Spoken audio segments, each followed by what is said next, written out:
17 janvier 1943. Quelque part sous les îles au nord du Pacifique, à 300 milles au sud de Tokyo, l'USS Wahoo dérivait silencieusement dans les profondeurs, sa coque d'acier gémissant doucement sous la pression de 60 mètres d'eau de mer. À l'intérieur de l'étroite salle des torpilles avant, 6 hommes se tenaient immobiles, leur souffle formant de petits nuages dans l'air froid. Le seul son était le ping rythmé du sonar d'un destroyer japonais balayant l'eau au-dessus d'eux. Un battement de cœur métallique, à la recherche d'une proie, est devenu prédatrice. Le lieutenant-commandant Dudley Mush Morton se tenait au périscope, la mâchoire serrée, observant la silhouette d'un convoi japonais, fendant la lumière grise du matin. 4 cargos, lourdement chargés de fournitures pour les garnisons affamées des îles Salomon. 2 destroyers rôdaient sur les flancs, comme des loups protégeant leur meute. Les jointures de Morton blanchirent autour des poignées du périscope. Ce qu'il était sur le point de faire violait toutes les doctrines enseignées à l'Académie navale, toutes les règles écrites dans le manuel de guerre sous-marine qui prenait la poussière dans ses quartiers. Mais Morton avait appris quelque chose dans ces eaux qu'aucun manuel ne pouvait enseigner, que les anciennes règles avaient été écrites pour un autre type de guerre. La guerre du Pacifique en janvier 1943 était une guerre de distance qui défiait l'entendement humain. De Tokyo aux confins sud de l'empire conquis par le Japon s'étendait près de 8000 km d'océan, une zone plus vaste que l'ensemble des États-Unis continentaux. À travers cette vaste étendue bleue, la marine impériale japonaise devait ravitailler plus de 3 millions de soldats et de marins dispersés sur des centaines d'îles, des jungles humides de Nouvelle-Guinée aux rochers gelés des Aléoutiennes. Chaque grain de riz, chaque balle, chaque moteur de rechange devait traverser ces eaux dans les cales des navires marchands. Les Japonais appelaient ces navires les lignes de vie de l'Empire. Début 1943, ces lignes de vie commençaient à s'effilocher. Les sous-marins américains, opérant depuis des bases en Australie et à Pearl Harbor, étranglaient le réseau d'approvisionnement maritime du Japon avec une efficacité croissante. Mais les tactiques qu'ils employaient étaient prudentes, défensives, nées d'une pensée de temps de paix qui valorisait avant tout la survie du sous-marin. Les sous-marins étaient des machines coûteuses et complexes. Leurs équipages étaient des spécialistes hautement qualifiés. La doctrine exigeait qu'ils attaquent notre chasse depuis les baies, les eaux profondes, tirent des torpilles à portée maximale, puis plongent et se retirent avant que les escortes ennemies ne puissent réagir. C'était sûr, c'était prudent, et ça échouait. Les chiffres racontaient une histoire édifiante. En 1942, les sous-marins américains avaient coulé environ 500 000 tonnes de navires marchands japonais, un total significatif, mais loin d'être suffisant pour paralyser l'économie de guerre du Japon.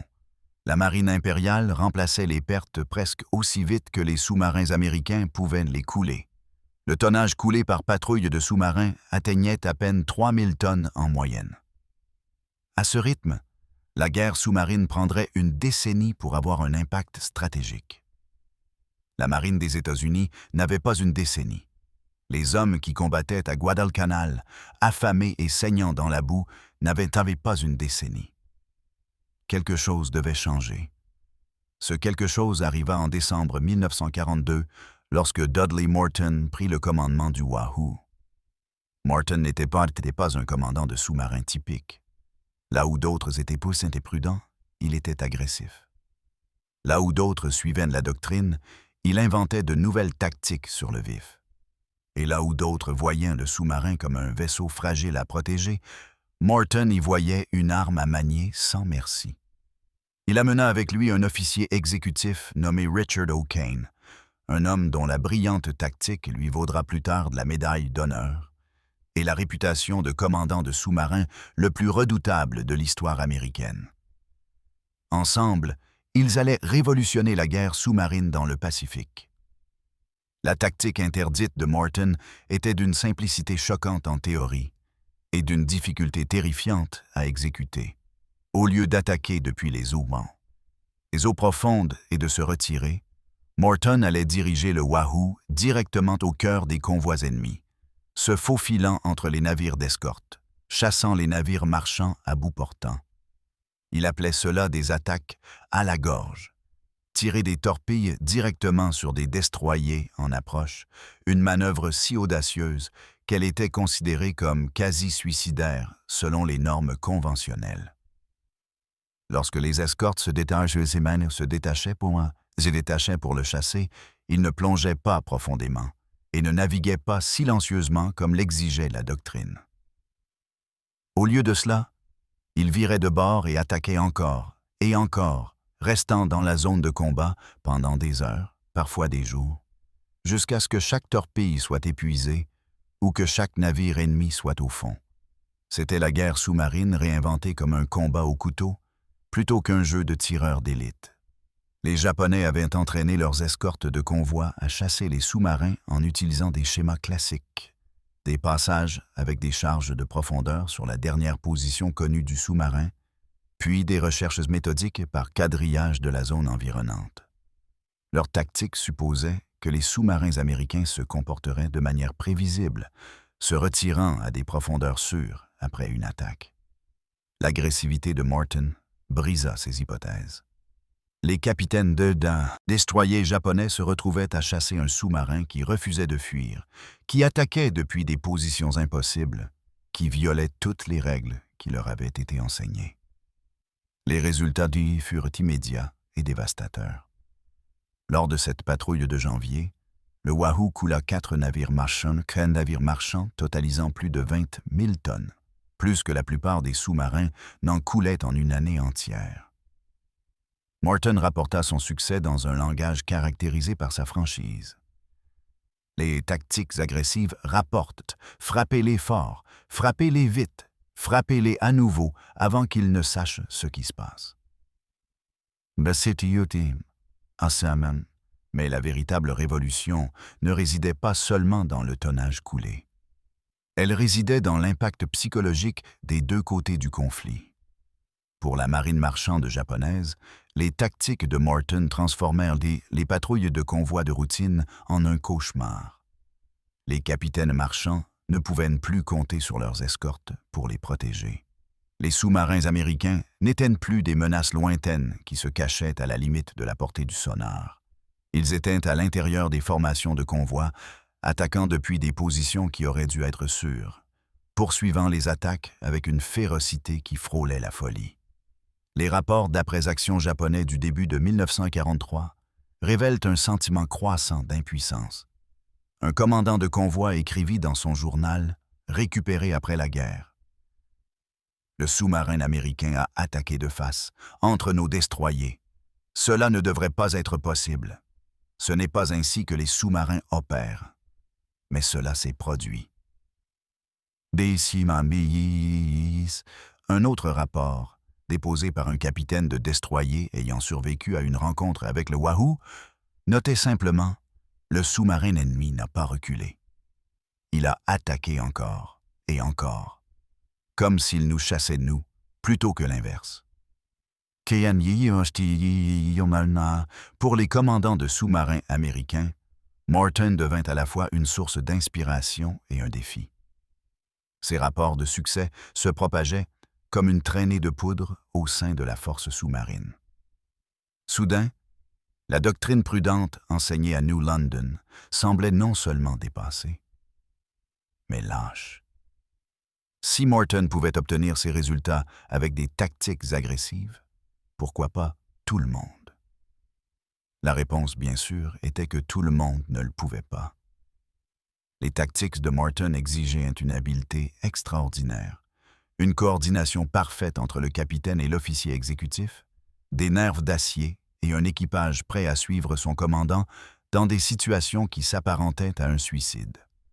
Mais suffisamment de commandants se révélèrent capables pour qu'à la mi-1943, les tactiques agressives soient devenues la nouvelle norme au sein de la force sous-marine américaine. La transformation se propagea à travers la flotte par vagues. Des commandants comme Sam Dealey dans le Harder, Gene Fluckey dans le Barb et Richard O'Kane à son propre commandement, le Tong, poussèrent les innovations de Morton encore plus loin. Ils attaquèrent les convois en eau peu profonde où les sous-marins étaient censés être vulnérables. Ils poursuivirent les navires endommagés jusque dans les ports défendus. Ils firent surface la nuit pour engager les escortes ennemies avec des canons de pont, échangeant l'invisibilité traditionnelle du sous-marin contre la vitesse et la puissance de feu. Les statistiques reflétaient cette révolution tactique. En 1943, les sous-marins américains coulèrent 1,5 million de tonnes de navires japonais, le triple du total de l'année précédente. En 1944, ce nombre grimpa à 2,5 millions de tonnes. En 1945, la marine marchande du Japon avait été effectivement détruite, passée de 6 millions de tonnes au début de la guerre à un peu plus d'1 million de tonnes encore à flot. Le cœur symbolique de cette transformation était la torpille elle-même. Plus précisément, la torpille Mark XIV qui avait tourmenté les sous-marins américains depuis le début de la guerre. La Mark XIV était une merveille technologique en théorie, équipée d'un détonateur magnétique conçu pour exploser sous la quille d'un navire, lui brisant le dos. En pratique, la Mark XIV était un désastre. Les détonateurs magnétiques tombaient en panne régulièrement. Les torpilles naviguaient plus profondément que réglées. Les détonateurs à contact étaient nés trop fragiles, se brisant à l'impact sans faire exploser l'ogive. Tout au long de 1942, les commandants de sous-marins déposèrent rapport après rapport détaillant les défaillances des torpilles. La réponse officielle fut un scepticisme confinant au mépris. Le bureau de l'ordnance insistait sur le fait que les torpilles étaient parfaites. Toute défaillance devait être la faute des équipages de sous-marins qui, de toute évidence, ne savaient pas les utiliser correctement. Cette arrogance institutionnelle coûta aux sous-mariniers américains leur vie et leur cible. Les sous-marins revenaient de patrouilles ayant tiré des dizaines de torpilles avec seulement 1 ou 2 coups au but à leur actif. Les commandants observaient à travers les périscopes des torpilles passer directement sous les navires ennemis sans exploser ou frapper les coques ennemies avec de sourds cognements au lieu de détonation. La frustration était corrosive, minant la confiance et l'efficacité de toute la force sous-marine. Morton et O'Kane furent parmi les commandants qui refusèrent d'accepter les excuses officielles. Lors des premières patrouilles du Wahoo, ils documentèrent méticuleusement chaque défaillance de torpille, notant les angles, les profondeurs et les résultats. Ils désactivèrent les détonateurs magnétiques, ne se fiant qu'à la détonation par contact. Ils ajustèrent les réglages de profondeur basés sur l'observation de terrain, plutôt que sur les spécifications du bureau de l'ordnance. À la mi-1943, leur approche empirique avait été confirmée. La force sous-marine cessa officiellement l'utilisation des détonateurs magnétiques. Les réglages de profondeur furent corrigés. Les détonateurs à contact furent redessinés. La torpille Mark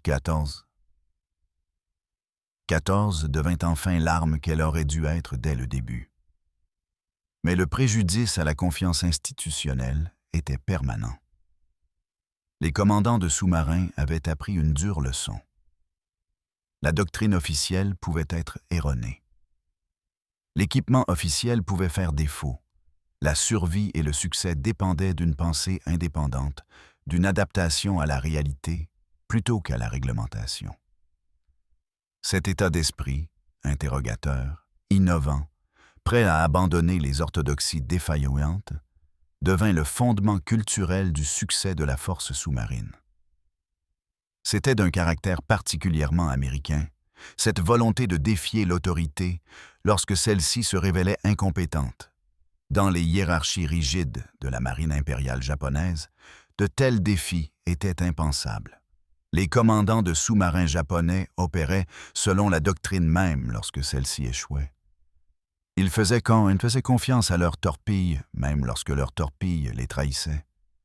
Ils suivaient les ordres même lorsque les ordres n'avaient aucun sens tactique. Le contraste entre la doctrine sous-marine américaine et japonaise révélait des différences philosophiques plus profondes sur la guerre elle-même. Les Japonais considéraient les sous-marins principalement comme des armes de flotte, conçues pour attaquer les navires de guerre ennemis en soutien aux batailles d'ulées de surface décisives. Leurs sous-marins étaient grands, rapides et armés de l'excellente torpille Type 95, techniquement supérieure à tout ce que l'arsenal américain pouvait offrir. Mais la doctrine japonaise a gâché ces avantages. Les sous-marins japonais étaient chargés de patrouiller des zones assignées, attendant l'apparition de navires de guerre américains. Il leur était interdit d'attaquer les navires marchands, sauf en l'absence de cibles militaires. Cela avait un certain sens en soi. Les navires de guerre étaient plus précieux que les cargos. Couler un porte-avions avait un impact tactique plus immédiat que de couler un cargo. Mais cela ignorait une réalité fondamentale de la guerre industrielle moderne. Les batailles ne se gagnent pas seulement avec des navires de combat, mais aussi grâce aux réseaux logistiques qui les soutiennent. Un porte-avions sans carburant ne peut pas lancer d'avion. L'infanterie sans munitions ne peut pas combattre. Un empire sans nourriture ne peut pas durer. En revanche, la doctrine sous-marine américaine a, dès le départ, privilégié la guerre économique. Les navires marchands étaient des cibles primaires et non secondaires. L'objectif n'était pas de remporter une seule bataille, mais de détruire systématiquement la capacité du Japon à soutenir son effort de guerre. Cette approche reflétait une pensée stratégique américaine façonnée par la géographie et la capacité industrielle. Les États-Unis étaient une puissance continentale, avec des ressources abondantes, reliées à leurs alliés par des voies maritimes sécurisées. Le Japon était une nation insulaire dépendante des matières premières, importées, reliant ses conquêtes par des routes d'approvisionnement maritime vulnérables. Les stratèges américains comprenaient que la plus grande vulnérabilité du Japon était sa dépendance vis-à-vis du commerce maritime. L'évolution des tactiques sous-marines américaines entre 1942 et 1945 a démontré cette clarté stratégique avec une efficacité brutale. En 1944, les sous-marins américains avaient réalisé ce que la bataille de Midway avait promis. Ils avaient paralysé la capacité du Japon à projeter sa puissance à travers le Pacifique.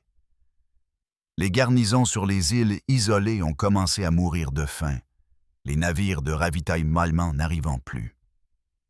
Les avions restaient cloués au sol, faute de carburant. Les usines sont restées silencieuses, faute de matières premières importées d'Asie du Sud-Est. Les statistiques sont stupéfiantes dans leurs implications. Avant la guerre, le Japon importait environ 20 millions de tonnes de fournitures annuellement. Pétrole, caoutchouc, minerais de fer, riz, charbon. En 1945, ce chiffre s'était tombé à moins de 2 millions de tonnes. 70% des navires marchands japonais gisaient au fond du Pacifique, coulés principalement par des sous-marins américains. 15% supplémentaires étaient endommagés au-delà de toute réparation ou piégés au port par crainte d'une attaque sous-marine. Les navires restants étaient insuffisants pour soutenir même les fonctions économiques de base. Le Japon ne se contentait pas de perdre la guerre. Il était étranglé, asphyxié, saigné à blanc par un ennemi qu'il ne voyait que rarement et ne pouvait presque jamais arrêter. L'impact psychologique sur les civils japonais fut profond. Le rationnement, déjà sévère, devint désespéré. La ration de riz, élément vital de la société japonaise, fut réduite à plusieurs reprises jusqu'à ce que les habitants des villes ne reçoivent plus qu'à peine de quoi survivre. Les journaux ont cessé de rapporter les pertes de navires, les chiffres étaient trop démoralisants. Le gouvernement imputait les pénuries aux bombardements américains, à l'inefficacité des travailleurs, à tout sauf la vérité, que les sous-marins américains avaient coupé les artères de l'Empire.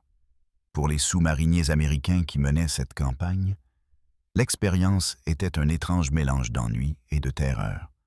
Des jours s'écoulaient dans la routine, entretien du matériel, exercice pour les urgences, recherche d'étendues infinies d'océans vides. Puis soudain, contact, un convoi repéré, poste de combat. La transformation d'une croisière paisible en combat mortel se produisait dans quelques minutes. Pendant l'attaque, le temps se comportait étrangement. Les secondes s'étiraient en minutes subjectives, tandis que les commandants prenaient des décisions en une fraction de seconde qui signifiaient la vie ou la mort pour des centaines d'hommes des deux côtés. La vue à travers le périscope devenait l'univers entier. L'angle du navire cible par rapport à la proue, la distance, le relèvement de l'escorte, l'état de la mer. Tout était traité en un instant pour générer des solutions de tir. Puis les lancements de torpilles, marqués par de subtiles vibrations à travers la coque. L'attente angoissante, comptant les secondes jusqu'à l'impact. Parfois, le craquement sec d'une détonation réussie, suivi du grondement des cloisons qui s'effondraient et des compartiments inondés. Parfois rien, une autre torpille qui n'explose pas, un autre échec. Puis les escorteurs, virant vers la position du sous-marin, les grenades sous-marines s'écoulant en cascade dans la mer, explosant avec des coups de max et de marteau qui secouaient le sous-marin comme un jouet, les ampoules se brisant, l'isolation de liège pleuvant, les hommes agrippés aux poignets avec les jointures blanches, attendant de voir si la prochaine explosion serait celle qui fendrait la coque résistante et laisserait l'eau froide et noire s'engouffrer. L'approche de Morton face à ces moments de danger maximal était typiquement agressive. Là où d'autres commandants plongeaient profondément et se déplaçaient en silence, espérant s'échapper inaperçus, Morton se tournait souvent vers le destroyer attaquant et tirait des torpilles à bout portant, ciblant littéralement le navire qui tentait de le tuer. C'était audacieux. C'était terrifiant. Et ça marchait. Les capitaines de destroyers, chargeant pour une attaque aux grenades sous-marines, se retrouvaient soudainement eux-mêmes la cible, contraintes de manœuvrer violemment pour éviter les torpilles en approche, interrompant leur course d'attaque. Dans la confusion, le Wahoo s'éclipsait ou se positionnait pour une autre attaque contre les marchands restants. Cette tactique s'est répandue dans la force sous-marine comme une révélation. Le tir à bout portant est devenu une procédure standard pour les commandants agressifs. Cela transformait le sous-marin de proie en chasseur, même dans les moments les plus dangereux. Les capitaines de destroyers japonais se retrouvaient dans une position psychologique impossible. Leur mission exigeait qu'ils fonquent vers la position du sous-marin pour larguer des grenades sous-marines. Mais charger vers un sous-marin américain signifiait risquer une torpille visant directement leur proue, une torpille qu'ils pourraient ne pas détecter avant qu'il ne soit trop tard pour l'éviter. Certains choisissaient de la prudence, se retenant, ce qui permettait au sous-marin de s'échapper ou de poursuivre son attaque sur les navires marchands. D'autres chargeaient bravement et en mouraient. Dans les deux cas, la mission du sous-marin en bénéficiait. Le coût humain de cette campagne ne se mesurait pas en batailles individuelles, mais en pertes accumulées qui s'accumulaient inexorablement au fil des mois et des années. Pour les marins marchands japonais, l'espérance de vie diminuait régulièrement à mesure que la guerre avançait. Au début du conflit, un marin marchand pouvait s'attendre à survivre à plusieurs voyages. En 1944, la survie devenait improbable. En 1945, servir sur un navire marchand était essentiellement une condamnation à mort, reportée uniquement par la chance et le timing. Les registres japonais, fragmentaires et incomplets, suggèrent que plus de 40 000 marins marchands sont morts pendant la guerre. Un taux de mortalité dépassant 60% de tous les hommes ayant servi dans la marine marchande. Ce n'étaient pas des soldats. C'étaient des marins civils. Beaucoup d'entre eux des hommes d'âge moyen, des pères et des grands-pères, enrôlés de force pour transporter des fournitures à travers des eaux de plus en plus dangereuses. Ils sont morts dans des explosions, des incendies, des noyades, des attaques de requins, regardant leurs navires se briser et couler sous eux. Les sous-mariniers américains qui coulaient ces navires pensaient rarement au coût humain. Ils ne pouvaient pas se le permettre. Chaque navire marchand était une cible militaire.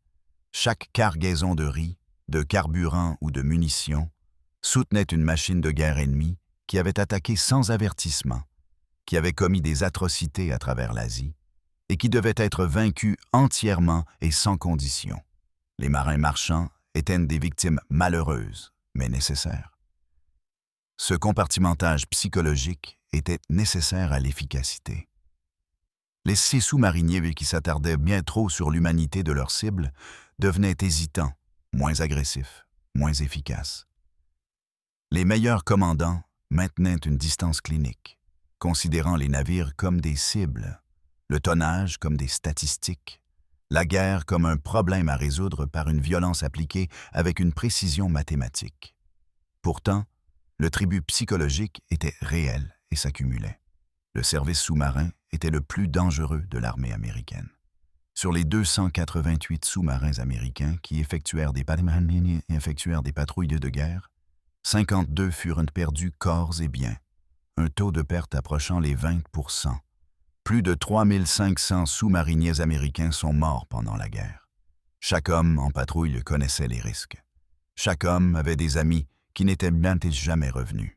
Le stress des patrouilles de combat répétées, des semaines passées sous l'eau dans des conditions exiguës, de la possibilité constante d'une mort violente, a brisé certains hommes.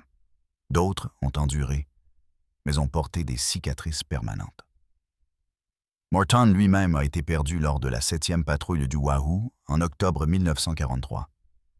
Le sous-marin fut détecté et attaqué par des avions japonais dans le détroit de la Pérouse, entre le Japon et l'île de Sakhalin. Il fut coulé corps et biens. Personne n'a survécu pour raconter l'histoire de ses derniers instants. Morton avait 36 ans. Il était et marié depuis 11 ans. Il laissait derrière lui une veuve et 3 enfants. La marine lui décerna la Medal of Honor à titre posthume. Ces tactiques lui ont survécu et ont façonné la guerre sous-marine américaine pour le reste de la guerre et au-delà. L'impact stratégique plus large de la campagne sous-marine contre la navigation japonaise devint apparent en 1944 et 1945. La production de guerre japonaise s'est effondrée. Les importations de pétrole des Indes néerlandaises, la raison principale pour laquelle le Japon était entré en guerre, ont chuté de près de 4 millions de tonnes en 1943 à moins de 700 000 tonnes en 1945. Sans pétrole, la flotte japonaise ne pouvait pas appareiller. Les avions ne pouvaient pas former de nouveaux pilotes. Les chars et les camions restaient immobiles. L'Empire qui avait conquis la moitié de l'Asie était paralysé par le manque de carburant. Les importations de riz d'Asie du Sud-Est se sont effondrées de manière similaire. Le Japon n'avait jamais été autosuffisant en production alimentaire, dépendant des importations de Corée, de Taïwan et d'Indochine pour nourrir sa population. En 1945, ces importations avaient pratiquement cessé. Les populations urbaines faisaient face à une famine réelle. Le gouvernement a fait appel aux civils pour qu'ils plantent des jardins de la victoire, mais les jardins ne pouvaient compenser des millions de tonnes de riz manquants. La production industrielle a souffert tout autant. L'industrie sidérurgique japonaise dépendait du minerai de fer et du charbon à coke importé. En 1945, la production d'acier avait diminué de 75% par rapport à son pic de guerre. Sans acier, les chantiers navals ne pouvaient pas remplacer les navires marchands perdus. Les usines ne pouvaient pas produire d'armes. L'économie entra dans une spirale mortelle dont aucune reprise n'était possible tant que le blocus sous-marin se poursuivait. L'armée japonaise comprenait cette réalité, mais ne pouvait pas la contrer efficacement. La marine impériale tenta de protéger ses convois en les organisant en formations plus grandes, avec davantage d'escorteurs, en les faisant passer par des canaux côtières qui peu profondes où les sous-marins avaient des difficultés à opérer, en minant les zones de patrouille sous-marine potentielles. Ces mesures ont eu un certain succès, mais n'ont pas pu surmonter l'asymétrie fondamentale du conflit. Les Japonais avaient des milliers de miles de voies maritimes à protéger. Les Américains avaient des centaines de sous-marins, chacun capable d'opérer indépendamment, de frapper là où on s'y attendait le moins, puis de disparaître dans l'immensité du Pacifique. Aucun nombre d'escorteurs ne pouvait être partout. Aucune mesure défensive ne pouvait éliminer entièrement la menace.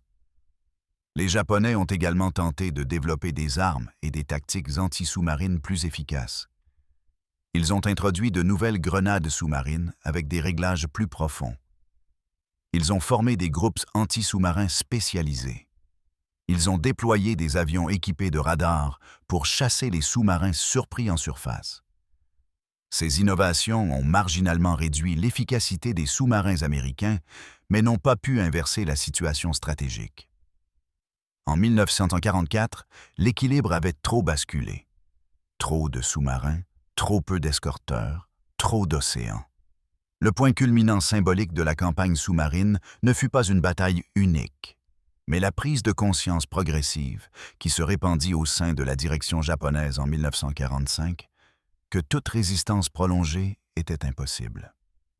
Sans carburant, sans ravitaillement, sans espoir d'inverser le blocus sous-marin, le Japon ne pouvait pas gagner.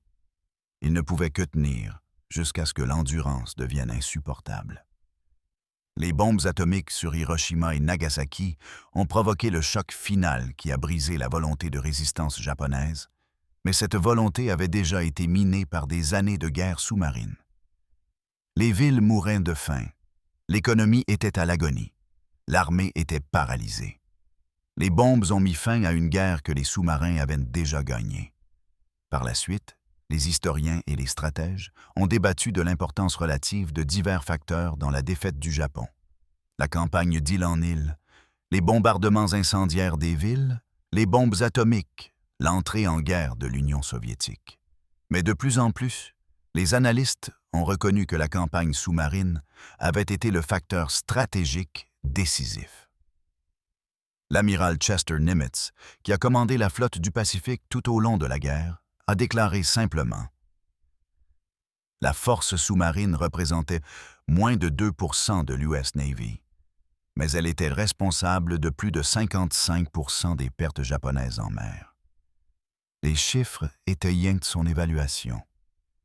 Les sous-marins américains ont coulé 1214 navires marchands japonais totalisant 5 millions de tonnes, plus de 70% de la flotte marchande totale du Japon. Ils ont également coulé 214 navires de guerre japonais, dont un cuirassé, 8 porte-avions et 11 croiseurs. Aucun autre système d'armes n'a eu un impact stratégique comparable.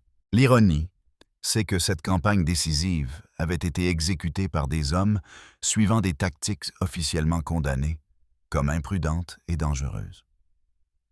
L'approche interdite de Morton, la poursuite agressive des cibles, la volonté de prendre des risques, le rejet d'une doctrine prudente, avaient transformé la guerre sous-marine d'un harcèlement marginal en une arme stratégique.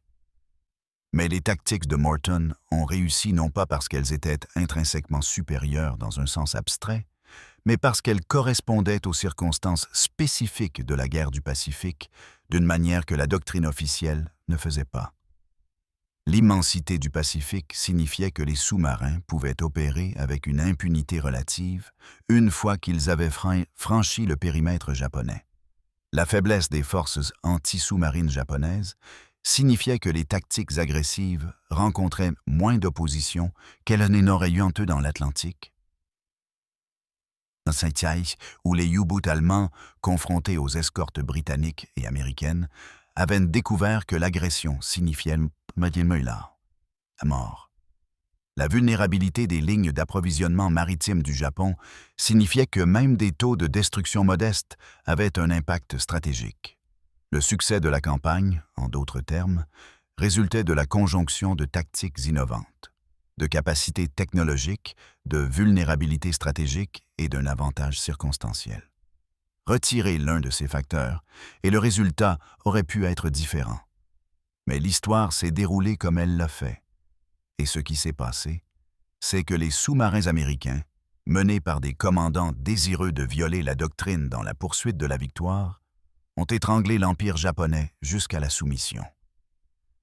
Pour les hommes qui ont survécu à la guerre et sont rentrés chez eux, l'expérience a laissé des héritages comme complexes. Certains parlaient librement de leur service, fiers de leur réalisation, à l'aise avec la violence qu'ils avaient infligée. D'autres sont restés silencieux, peu disposés ou incapables de discuter de ce qu'ils avaient vu et fait. La fierté était réelle. Ils avaient servi avec distinction, obtenu des résultats extraordinaires, contribué de manière décisive à la victoire. Mais le coût était aussi réel.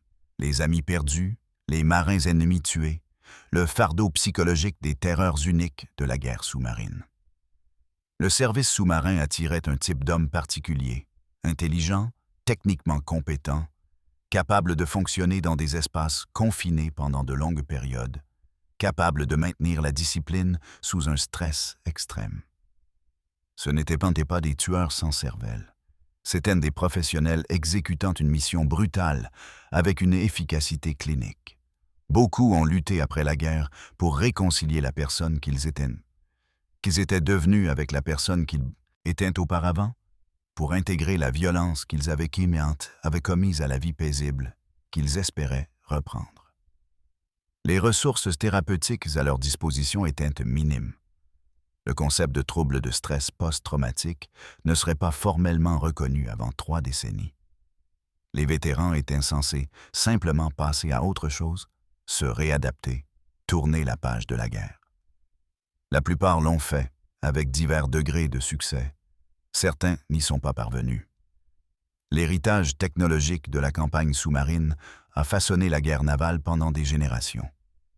Les tactiques agressives lancées par Morton et affinées par ses successeurs sont devenues la doctrine de la force sous-marine d'après-guerre.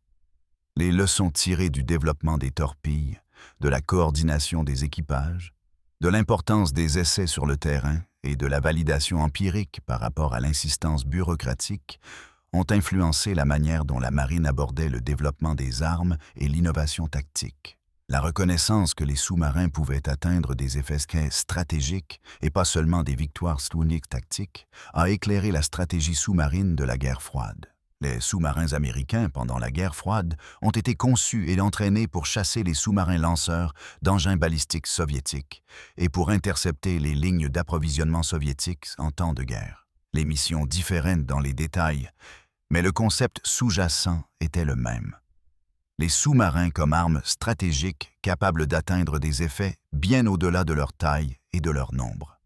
Les sous-marins à propulsion nucléaire qui ont suivi la Seconde Guerre mondiale étaient des merveilles technologiques, capables de rester immergés indéfiniment, de voyager à des vitesses qui auraient étonné Morton et ses contemporains.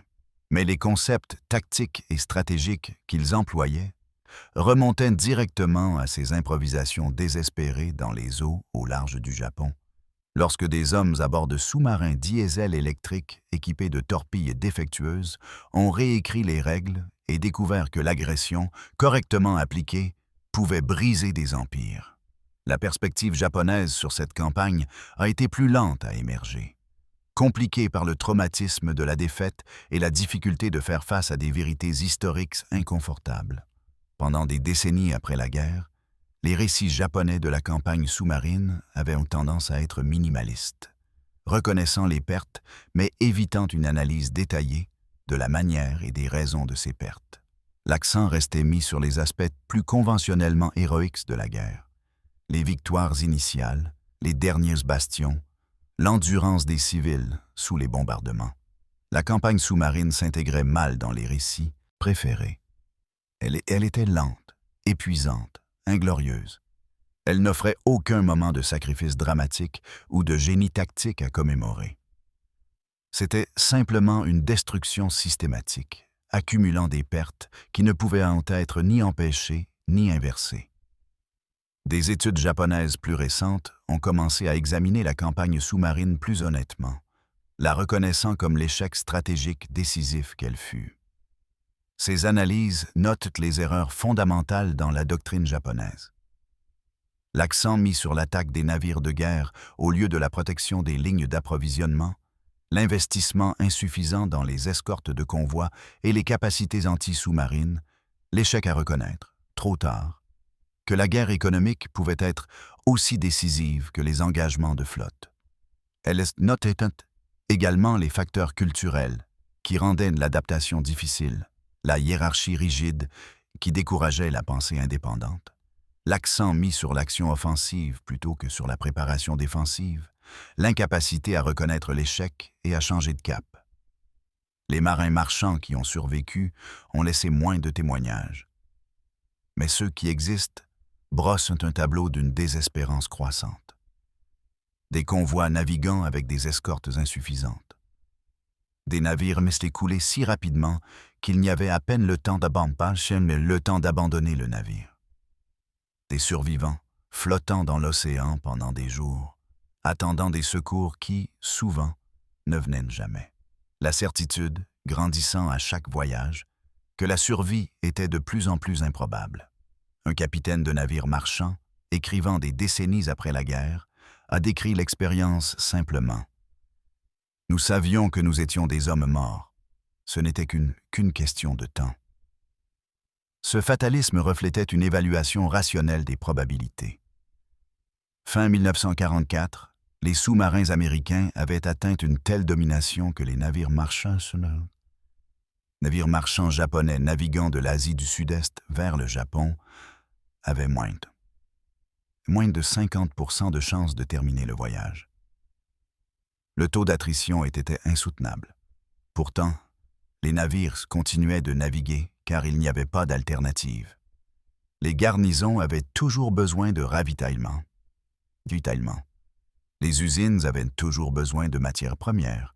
La population avait toujours besoin de nourriture. Arrêter de naviguer, c'était se rendre. Continuer à naviguer, c'était mourir. La seule question était de choisir quelle mort. La mort rapide d'une explosion de torpille ou la mort lente de la famine et de la défaite. En somme, l'histoire de la guerre sous-marine américaine dans le Pacifique est celle de la transformation d'une doctrine, du courage de remettre en question l'autorité lorsque celle-ci s'avérait erronée, de la volonté de prendre des risques quand la prudence signifiait l'échec. C'est une histoire de technologie et de ses défaillances, de la façon dont même des armes sophistiquées peuvent être rendues inutilisables par des défauts de conception et l'arrogance bureaucratique. C'est une histoire de la capacité industrielle des nations, de la façon dont les guerres se gagnent, non seulement sur les champs de bataille, mais dans les usines et les chantiers navals, dans les mines et les champs pétrolifères, dans les réseaux logistiques qui relient la production à la consommation. Et c'est une histoire des êtres humains pris dans ces vastes forces historiques, les sous-mariniers américains qui se sont portés volontaires pour le service le plus dangereux de la marine, qui sont morts dans une proportion supérieure à celle de tout autre service, qui ont exécuté leur mission avec une excellence professionnelle et en ont payé le prix psychologique. Les marins marchands japonais qui sont morts par milliers, se noyant dans les eaux froides du Pacifique, victimes d'un échec stratégique qui n'était pas de leur fait. Les civils des deux camps qui ont enduré, qui ont sacrifié, qui ont cru en des causes qui exigeaient tout et ne rendaient rien d'autre que la survie. La tactique interdite que Morton a lancée était interdite parce qu'elle violait l'hypothèse selon laquelle les sous-marins étaient trop précieux pour être risqués en combat rapproché, que la prudence était sagesse, que la survie importait plus que la victoire. Morton a prouvé que cette hypothèse était fausse en démontrant que les sous-marins ne pouvaient obtenir des résultats décisifs qu'en acceptant des risques que la doctrine officielle considérait comme inacceptables. Son innovation n'était pas principalement technique, elle était philosophique.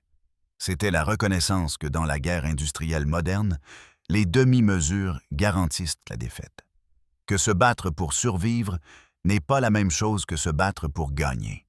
Que parfois, le chemin de la victoire exige de faire des choses qui, de l'extérieur, ressemblent à un suicide, mais sont en réalité le seul choix rationnel étant donné la situation stratégique. Cette leçon transcende son contexte historique spécifique.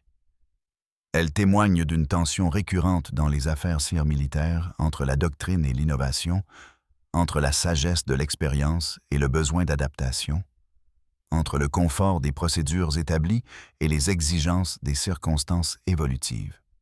La doctrine existe pour de bonnes raisons. Elle représente la sagesse accumulée, elle fournit des normes de base, elle assure une compétence minimale au sein des forces. Mais la doctrine peut aussi devenir un dogme, et le dogme peut devenir une chaîne qui empêche l'adaptation aux conditions changeantes.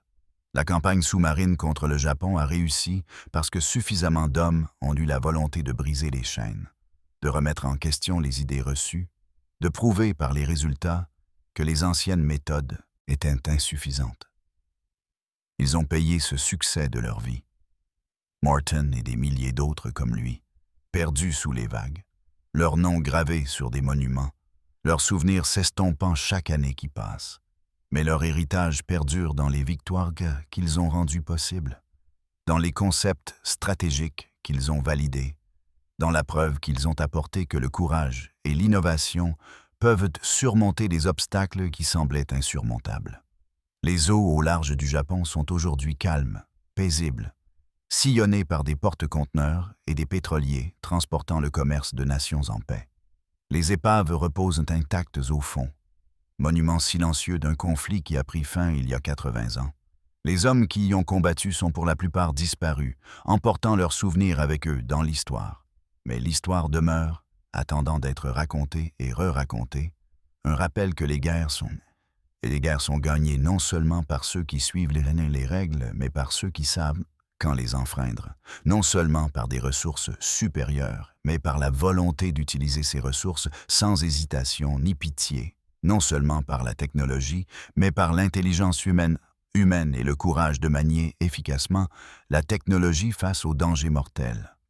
Tel est le véritable héritage de la campagne sous-marine dans le Pacifique. Non pas le tonnage coulé ou les statistiques compilées, mais la démonstration que dans le creuset de la guerre totale, l'adaptation et l'agression importent plus que la prudence et la tradition. Que la victoire revient à ceux qui sont prêts à en payer le prix. Que la liberté est préservée non par ceux qui reculent devant la violence, mais par ceux qui l'embrassent quand c'est nécessaire et l'exécutent avec une excellence professionnelle. Les 70% des navires de ravitaillement japonais coulés n'étaient pas de simples vaisseaux, mais des symboles. Des lignes de vie d'un empire coupé, de l'échec d'une stratégie, de la logique inexorable selon laquelle les États, aussi puissants soient-ils à leur apogée, ne peuvent survivre lorsque leurs artères sont coupées et que leur sang vital se répand dans la mer.